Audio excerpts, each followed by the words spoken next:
നമുക്ക് simple breakfast ഉണ്ടാക്കാം. Pan വെച്ചിട്ട് കുറച്ച് വെളിച്ചെണ്ണ ഒഴിച്ച് 2 പിടി നിലക്കടല ഇട്ട് കൊടുത്തിട്ട് ഒന്ന് വറുത്ത് കോരാം. അത് വറുത്ത് കോരിയതിന് ശേഷം ആ എണ്ണയിൽ കറിവേപ്പിലയും കടുകും ഇട്ടിട്ട് ഒന്ന് പൊട്ടിച്ചെടുക്കാം.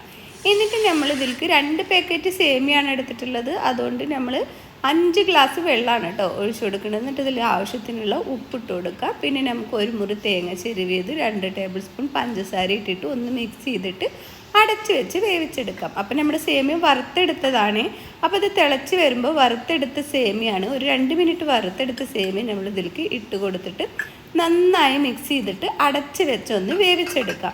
ഇടയ്ക്കൊക്കെ ഒന്ന് ഇളക്കി കൊടുക്കാം. അപ്പോൾ ദാ നമ്മൾ സേമിയ ഒന്ന് വെള്ളമൊക്കെ വറ്റി വന്നിട്ടുണ്ട്. ഇനി തുറന്ന് വെച്ചിട്ട് നമുക്ക് ഫുൾ ഫ്ലെയിമിൽ ഇട്ടിട്ട് ഒന്ന് വേവിച്ചെടുക്കാം. എന്നിട്ട് നമ്മൾ വറുത്തെടുത്ത നിലക്കടല ഉണ്ടല്ലോ അതുകൂടി ഇട്ട് കൊടുത്തിട്ട് നന്നായി മിക്സ് ചെയ്യാം. ഇനി നമുക്ക് സെർവ് ചെയ്യാം. അടിപൊളിയാണ് കേട്ടോ. എല്ലാവരും ഒന്ന് ഉണ്ടാക്കാം.